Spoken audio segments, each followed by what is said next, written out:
Hey guys, and welcome to episode 6 of the Founders Connect. Here we have conversations with leading African entrepreneurs and we talk about their journey so far as human beings and also about the business that they're currently building. On this episode, I'm going to be speaking with the founder and CEO of Sellar. Sellar is an e-commerce store builder for digital creators. His name is Douglas. Hi Douglas. Hi Face. Thanks for having me. Thank you for coming. I'm so excited to have this conversation.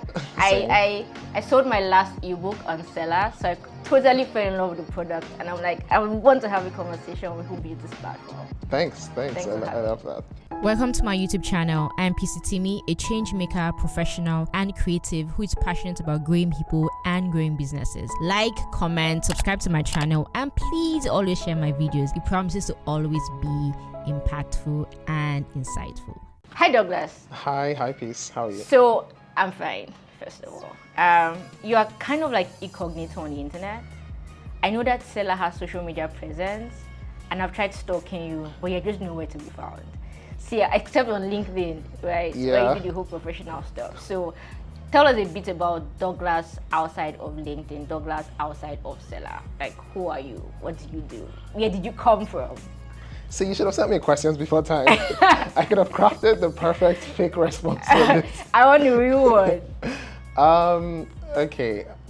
What's Douglas outside of work these days? I think nothing much.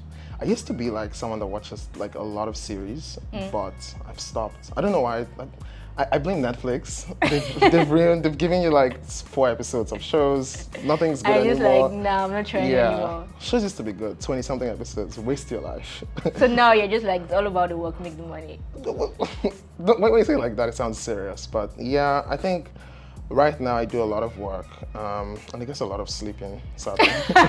A lot of sleeping, yeah. Okay, so what was growing up like? Where did you grow up? Do you have siblings? Yeah. So I have 2 siblings. I have 2 younger sisters. Oh, yeah. You're the first. Yeah. Kind of look it. Not really. Wow. Okay. I'm not even going to ask what that means. Shocked. I just figured maybe worst case scenario, middle child, we're very likely like last one. No. Okay. So I guess I am kind of responsible on some days. Kind of. Yeah. Grew up in Port Harcourt. And I guess went to school in Port Harcourt, then went to school in Lagos, in Ogun State, Otta, and Covenant University? Yeah, but then I knew by like 400 level that Port Harcourt had nothing for me, so I'd already started, I started civil engineering, but I think by like 300 level I started like programming, so I was really lost in that. And then by like 400 level I just knew, okay, I don't like Port Harcourt, there's no way I'm going to Port Harcourt. And then instead of me going home, so I don't think I went home in like from like 400 level. I think when I graduated in 500 level, I just stayed in Lagos. Peace, like I'm not seeing you guys anymore. And then yeah, I guess my Lagos life started then. And so when you graduated from school, civil engineering, what happened next? Did you get a job? Did you do the service? Where did you work? So I was freelancing then, and so my excuse to my mom was, I have a project that I'm doing for somebody, I need to be in Lagos, like do it. And it was real. I was like, okay, give me 1 month. So I graduated in June, and I was like, give me 1 month, July, and then you see me in Port Harcourt. Because you hadn't seen me in a while, I saw it's like graduation day. And then I think by like July or something, I was like, okay, give me 1 more month. And then I think in August I got a job.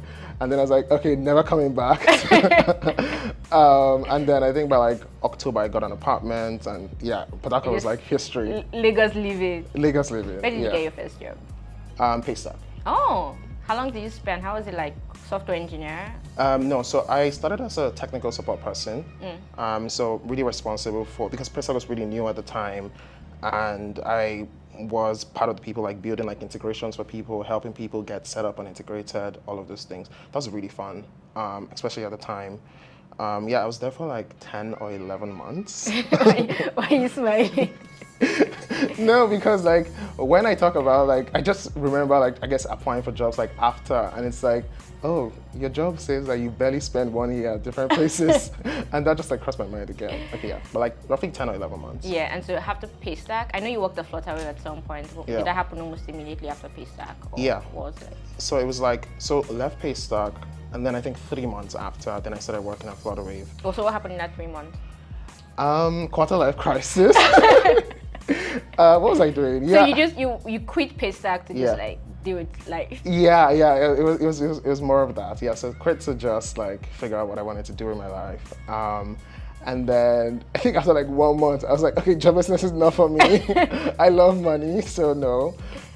Yeah, and then I was grateful to get a job at Flutterwave like 3 months after. Yeah, and how long did you spend at Flutterwave? What did you do? What happened after Flutterwave? I'm trying to get like your whole career history right now. Okay, so if Paystack was like 11 months, I think Flutterwave was like 10 months. So one of them was like 10 or 11. Yeah, but that was also fun too. And then I quit again. Another quarter life crisis. Maybe another quarter life crisis. Okay, this seems like a therapy session. Yeah, so I quit again, and then what was I doing next? Okay, I quit to do nothing, and I'm not counting one job I did for 1 month. I won't count that.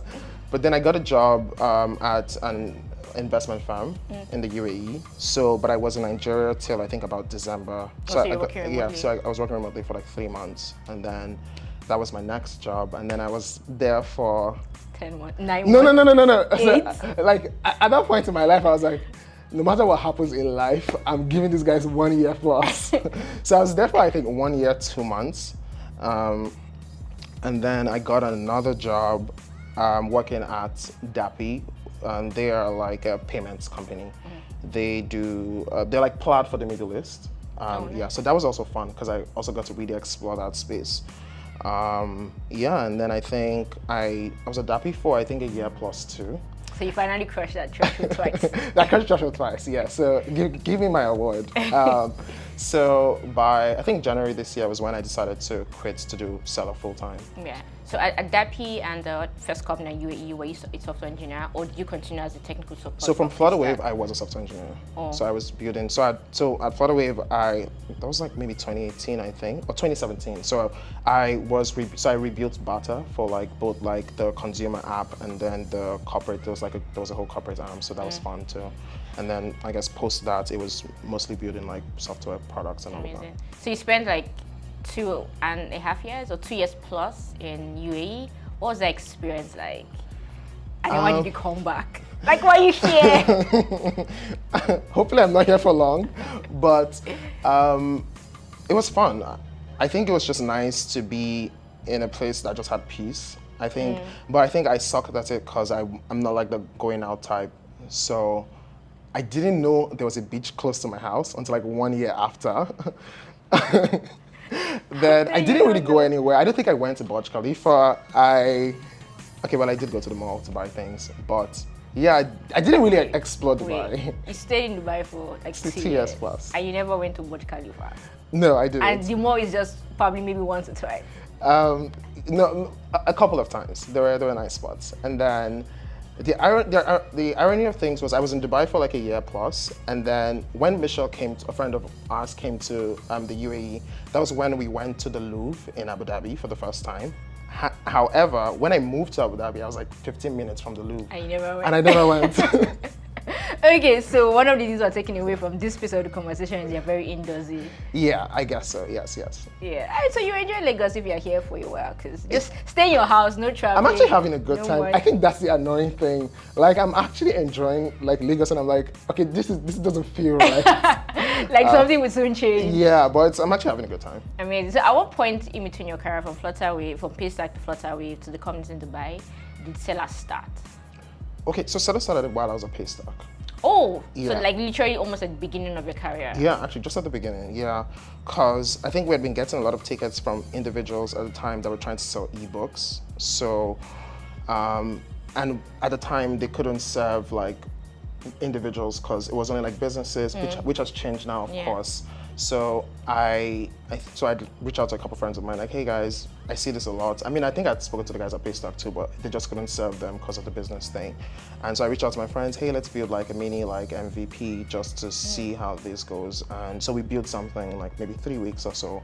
And yeah, so we put that out. I think at the beginning it was like a lot of people selling music that used it. So we had like a friend from CU, Moyua. It was really good. He was one of our first users. He sold like a couple of his singles, and that was fun. Yeah, and it's sort of just been like at the back burner of, I guess, all of our lives since then. So how many were you guys that founded the company? So we're like 5. Oh, wow. Yeah, that was like a crowd. Like I'm thinking, like, how did you get split equity? But is everybody still involved in Sellar now? Because it's been like maybe 4 years, 5 years? No. I guess I am the only one surviving. Yeah, so I guess over the years, like, other things came up for everybody, and then people just had to leave. Yeah, so I guess that's how. So what would you say has been that one thing, or what are those things that has made you stay with Sellar when all four other people have left? Honestly, I want to just say it's like the sense of responsibility. Because I think a part of me would like to give some like, oh my God, I was deeply passionate about the idea and I wanted it to work. But I think it's not that. I think it's just, I had something. I don't think it was even necessarily working like from like 2016 to like 2019 to like middle of 2020. But it was just like, oh, I had this thing in my hands and I had some few people using it, and it's like, and I think I did want to close it at some point. It was just that people were, like a handful of people were using it. I was just like, okay, well, I might as well just continue and see how it goes. Yeah, and so you said that it started working middle of 2020, which is just like maybe over a year ago. Yeah. How, like, what happened? What was the transition? Or how did you now know that, okay, yes, actually, maybe this is becoming a thing? I don't think I'm even at the point where I'm like, this is becoming a thing, because it's still not, it still doesn't feel very solid to me, and I don't know why. I think I'm still looking for something to make it feel solid, so I'm obviously just working through that. But I think at the beginning of 2020, I was just like, okay, you've had this for 4 years, so it's either, so I was like, okay, I've had this for 4 years. I'm going to either like work on this, give this like some little work. If it doesn't work in 1 year, I can pack it and move on with my life. I'm a good software engineer. I'll find. I already. You know that if you sensitive, you know, you get up. Yeah, like I have jobs. So, yeah. So it was that, and then I was like, okay, if it works out, okay, great. Then we figure out what to do. So at that time, it was really just me trying to be more intentional about how I wanted to do things. So I guess, I want to work on the remaining things on product that I thought needed to be out. Wanted to try to start getting like our social media presence up and putting out content that made sense. So I think it was those two things. Yeah, and so I think I read an article maybe a couple of weeks ago about the huge milestone that Sellar is getting to, and it went to like 550. Okay, yeah. Yeah. So like, can you just like maybe share about it? Like when you got to that milestone, how did you feel? Like just knowing that, oh, I just started this intentionality maybe just a couple of months ago. Okay, so this is the irony of things. That article was meant to come out when I hit $1 million in revenue in 2021. And then halfway I was like, okay, I don't want to wait for this to come out. I don't want to wait for this like milestone to like come before I celebrate this moment or get excited. So I was just like, I'm just gonna put this out. I mean, the point of me putting it out, because I typically don't write about Sellar, especially on my medium, I use my medium to complain about different things. Because I typically don't write about Sellar, I think for me it was just like, okay, it's been nice to talk about what we're building so people at least know that this is out there. So I say that to say that I say that because I wouldn't say, so I wrote it with like, kind of like grumbling, like, oh, I did not hit this milestone, but I mean, this is also good too. But I think it was nice. I think a milestone that I was super excited about was last year when we did 100 million, and I really did not think it was possible, and I think like just close to the end of December we hit that. And even with this one too, it's like I'm happy that it's nice to see, but it's like you hit it and the next one comes. Like you hit whatever milestone you think this is the best thing that I want to get to, and it doesn't. You get to that point and it's like, ugh, like now you have to like double it or triple it or something. But I think it was nice. It's just nice that, okay, I guess people like this and this works. Yeah. I mean, so how many people use Sellar now? So, I mean, and in particular, like how much has it grown since the beginning of 2020 when you became a bit more serious with it? Oh, okay. So I'm pretty sure by the beginning of 2020, maybe we should have had like 1,000 plus people that had created like stores to sell their stuff. At the end of 2020, it was almost 3K. So I think we had grown by 3x. Like 2x, 3x, yes, by the end of 2020. And then in 2021, we have added like almost 4K users plus in like 4 months. Wow. So it's like nice. So it's like, and it's nice. And the thing with growth is, I try to think about like, okay, what are the things that's like we're responsible for this? And I guess I could point out maybe a couple of things that we try to do intentionally, but I think one thing that people don't talk about is the fact that I think sometimes it's just a snowball effect. How do you mean though? It's like, it just got bigger. Like people, okay, that sounds irresponsible. and okay, but the thing is, I think there's room to talk about like snowball effect of like a product, and that's just a function of so many people using it and telling their friends. And I mean, of course, the product is nice, and that just trickles down. Cause I feel like most of the time people try to like have those strong reasons why, oh, we moved this button and this brought 10K users, but I don't know if I can necessarily say that for sure. I think a lot of this has just been a lot of referral effects, and the product just getting far, and it's a product that is really built for, it's built to be viral in that way, where as people buy products from person A, the next person sees it, they ask, they get on board. I don't know if that's how you found it, but that's how most people like find Sellar. I found it through referral too. Michelle did her book, or she was planning to do her book when I was writing mine. I'm like, oh, I should check out Sellar. And I just like, this thing just works. Yeah. You know, and I'm like, I should definitely give it a try, so. Yeah, and thanks for that, because I think you brought me a lot of customers too. Because influencer and shit, you guys know. Yeah. Amazing. Okay, so what would you say has been like okay, before I ask that question, are you now doing Sellar full time, or is still just the side thing where you're doing software engineering jobs? Okay, let's say it's full time. What's the real answer? It is full time. No, I am full time. So I'm full time now, and just really navigating that. I don't think I've never really been full time. So it's everything is like really new to me. And just being responsible for like your own finances. Like, yeah, I love salary. I love salary a lot. Yeah. So are you hiring people now? Are you paying salaries too? Yes, I have. So I have been paying salaries since like last year. But like this year I got to like hire more people, and I am currently even still hiring more people. So the team is how big now? I think 5. Why do I think? Yeah, but 5, yeah. And you're about to add more people to the team? I think so. So you're not just no longer getting salaries every end of month. You're like, oh yeah, my God. take some money. I can imagine your responsibility. What would you say has been like the biggest challenge so far, getting Sellar up to this point? Well, is it personally or like as a business? So both. I think personally, I would say anxiety. I think running a startup makes me very anxious. And I guess it's a different thing when you're an employee, because I mean, you're like, if as an employee, you're anxious about like if the company is moving forward, and maybe if you're a marketer like you, maybe you're more anxious because like you're kind of responsible for everything. But as a software engineer, and in any tech company, you're never really anxious about anything. You're just like write your code. If the company blows, not your business. I mean, you kind of care though, but it's like you get paid either way. And yeah, with Sellar, I think I'm just very anxious every time, because it's like you're looking at your metrics every time, thinking of what to change, or you're just like, okay, is this going to be good? Is this not going to be good? Are we going to double this next month? Are we not going to do this next month? And I think that's stuff that I really hate about the process. I wish I was anxiety-free from this. And it's even more ironic because I've never really depended on Sellar financially. So I can't even imagine what my anxiety would be like if I needed Sellar to like eat. So it's kind of like I have some money from from like salary and stuff. But yeah, I think I hate the anxiety of things. But I guess on the business side too, I think we've sort of conquered this a little because of the usership that we have. But I think it was most likely trust. Trying to get people to trust you and get them to like use your platform. I think for you it was easy because it was someone you already knew. Which is, I guess, how we've grown faster now, because like more people know it, more people are ready to vouch for the product. So that's good.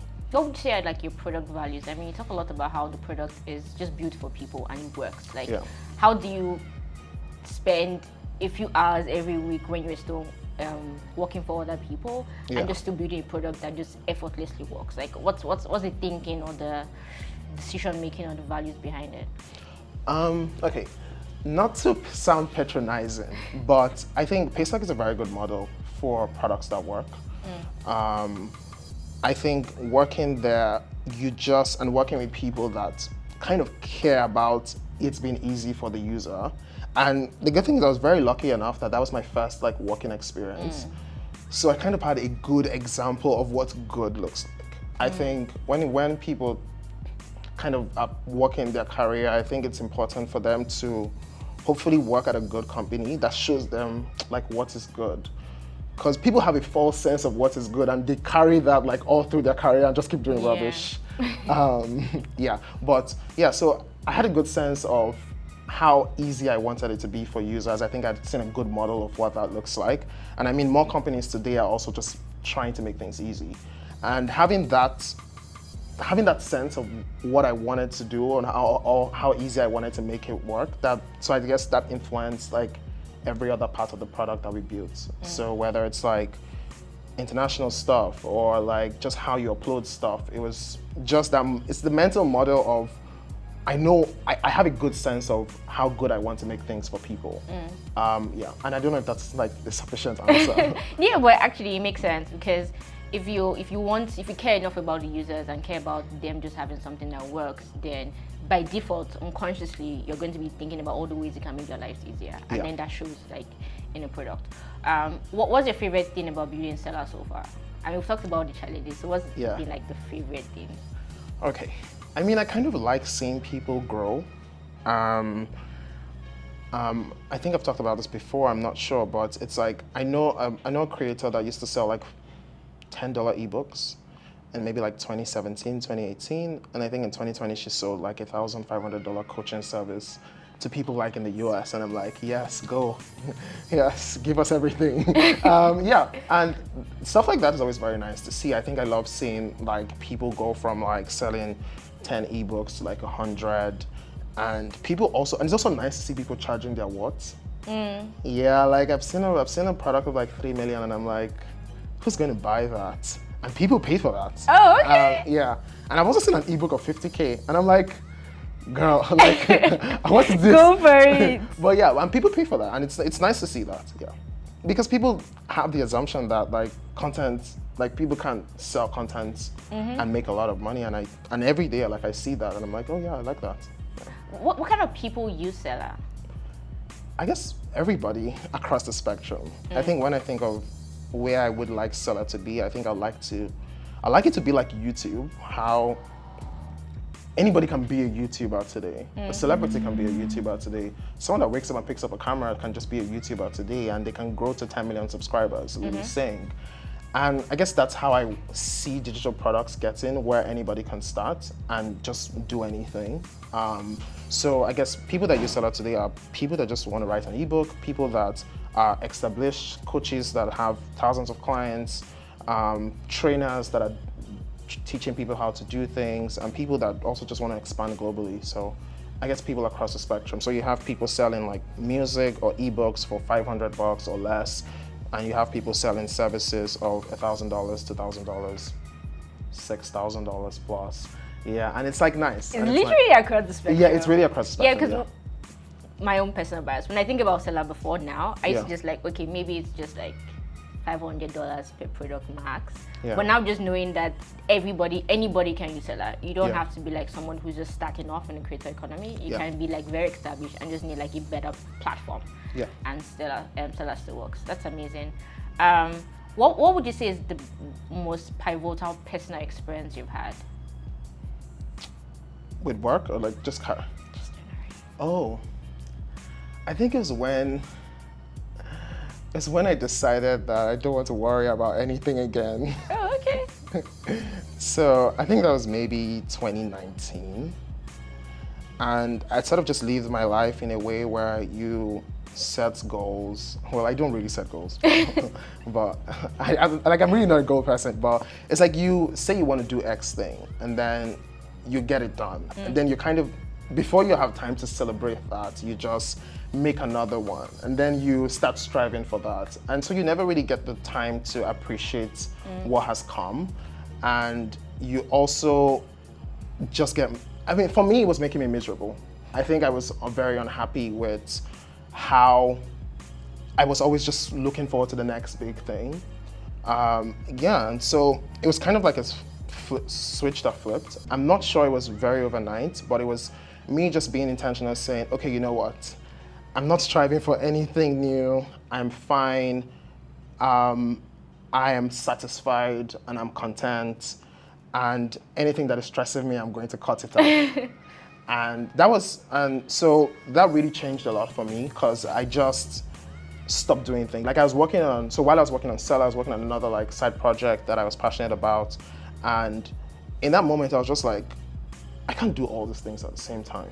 This is giving me anxiety, this is stressing me out, so no, I'm not doing it. So I just stopped, I just put a pin on that saying I'll get to you when I get to you, God knows when.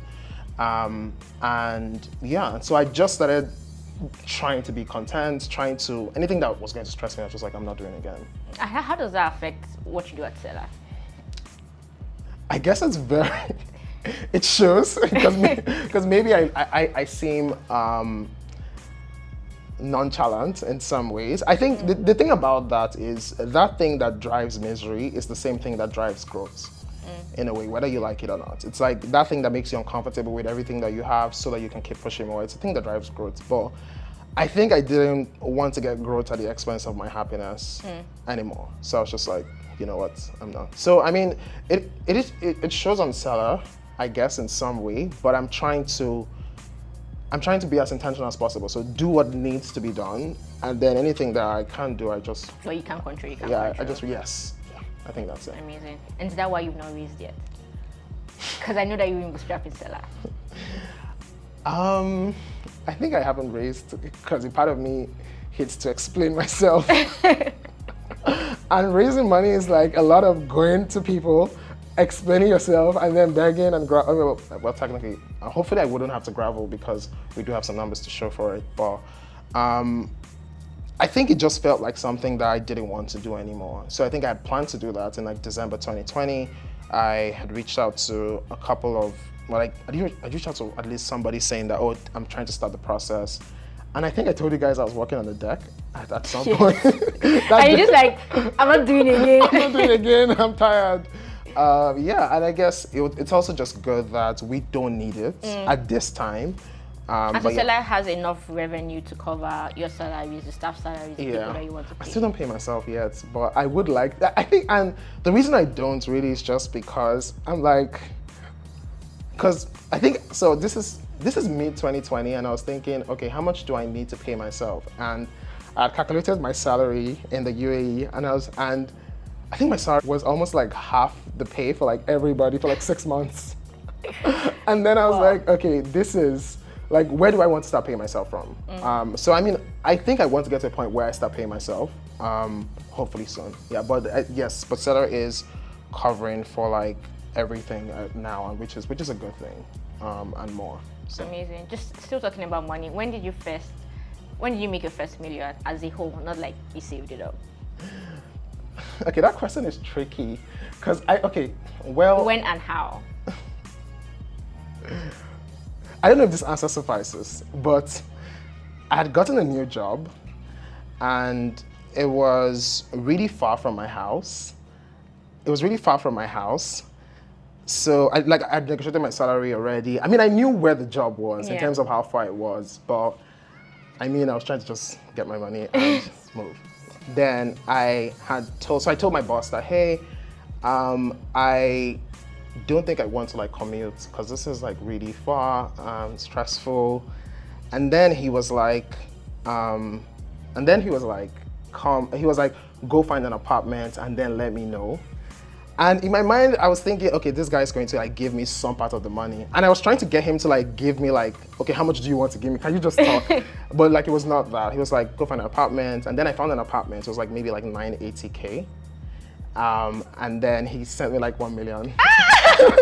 People don't dash me money. Somebody just be like, I need money right now, like just $5,000. So the money didn't last. The money was not in my account for like 3 hours. But at least it was there. That was the first million I saw like in full, yeah. And then I guess subsequently it would be just when my salary was way above that. Out of Nigeria. People that make like 6 figures and shit. Nice. Okay, so just final questions. What would you say is what's next for Sellar? I think I really want us to grow, just grow really far and wide. I think there's so much potential for like digital creators in Africa, Nigeria specifically. I don't know if my goal for the year is 20K users because we're like 8K plus now. So I think it's just like half of the year, so it's possible. Yeah, so it's very possible. Yeah, so I think I would like to see what that gets to. Just a lot of like usership and a lot of people just being successful on the product. So I guess that's stuff that I'm really looking forward to. Are you thinking about any form of like expansion, going to other countries, or like what's roadmap looking like? Okay, so we're in like 4 African countries right now. So, well, actually like 6. So it's like Nigeria, Ghana, Kenya, South Africa, Uganda, and Tanzania. So I don't think we have a lot of usership from Tanzania and Uganda, but we do have like active people using it in like Nigeria, Ghana, Kenya, and South Africa. So what I want to try Francophone countries. So we've had a lot of requests from them. And we also have a lot of Nigerians selling to people in Francophone countries. So we want to make that like a seamless process for them to receive payments. So maybe if there's any expansion, it will be that. And what does expansion mean? Would it just be like being able to, for them to accept and, you know? So yeah, so for them, so for people in like Francophone countries, so that's like Benin Republic. Okay, I don't want to call another country that I'm not sure is in Francophone Africa, but yeah, but all of them, it would be they can receive payments and they can, and people in that country can pay in their local currency. And probably like do language translation or something. Maybe we'll find out. Yeah. Amazing. What is the biggest, most important business lesson you've learned in your 5 years of being an entrepreneur? I mean, let's just be cliche and say, oh, love your customers. Yeah, I think that's always good. I think for the longest time, when Sellar was really trying, when I saw like numbers going up, I was like, okay, I need a very strong reason why people love this product so that I could like capitalize on that reason and really grow it. And then I was asking everybody why they like it. I was like, customer service is good. And I was very upset. Because I mean, I think I was just looking for like some strong reason that would be like a deep competitive advantage. And it wasn't like, I couldn't just find that. I mean, I guess the product works. The product works. There are other things like perks that are not on other products today, but I guess a lot of people just love the customer service. And at the time, that was me just replying to everybody. So yeah, that was nice. I guess that's so good customer service. I think I've seen that across like different companies, how like when customers are happy, they're happy to refer you. They stay, they're sticky when people would typically leave. Like I have a customer that has been with us since like day 1, and she's been like one of our biggest advocates. You are still selling music? No, music sales have definitely declined over the years. So interestingly, even though music sales have declined now, I think what's more active is artist support. And I think that's what a lot of people aren't taking advantage of. Yes, people don't buy music, but people are also very willing to support an artist financially because they like them. So like I have someone that released a single and maybe sold like 200K in Naira in like 3 days or less than a week. And it's not because they couldn't get that single on like Spotify or Apple Music. It was just they love the artist, they support her, they want to support the artist, and so that still exists for artists to take advantage of if they want to. Yeah. Amazing. And then, so my very last question: if you're going to do anything different, if you had an opportunity to do this all over again, build Sellar from scratch all over again with maybe your 5 co-founders or whatever, but just go back to like 2016 and say, hey, you're going to build this product, but would you change anything in the process, anything in the journey? So Sellar's always been on the back burner, and I think my excuse at the time, I think one excuse I'll probably give myself is, oh hey, the product was probably not ready for the market, so it's good that I wasn't expending like a shit ton of energy at the time, because a lot of people weren't already doing digital products the way it's being done now. Right. But I think maybe if there's one thing I'll probably do it differently, is just not. Well, the thing is, I've always been working hard on Sellar. Like there was a time I went to Ibadan to meet Mount Zion Films, and I got all this because we helped them digitize most of their content, put it like online, and I did the going to Ibadan, the getting the content in a hard drive, converting all of those videos, uploading those videos. So I mean, I guess you hustled it. Yes, I hustled it. Yes, and I guess I've been very intentional about Sellar, but I think I could have been more intentional. I could have made more moves more serious moves. Like maybe I could have taken social media more seriously and taken like content marketing more seriously, which if you go through our Instagram page, you could just see like how our content has changed over the years. But it's just, I guess, being more intentional and making that effort saying, okay, no, I want to make this work. Because I think there's a thing that comes when you're like serious about something and you're putting in the effort. And I mean, God also helps too, so yeah. God also helps. Let me not be as if. Let me not be as if it was just my hard work. Amazing. Yeah. Thank you so much, Douglas. And just to finally end it, I'll give Douglas 30 seconds to pitch Sellar exact. I know people have been hearing Sellar, but if you're going to explain it to like the simplest way to somebody who wants to create something but just doesn't know how to like figure their shit out and how to make money from it, how would you say Sellar is a product for you? Well, we just talked about me not wanting to explain myself. I mean, maybe you can share this video with your potential investor and be like, I did the pitch already. I did the pitch already. Please watch that video if you want it. Okay, yeah, so for anybody looking to get into digital product space, we make it very easy. You can set up like an online store or like a simple page to start selling like your book.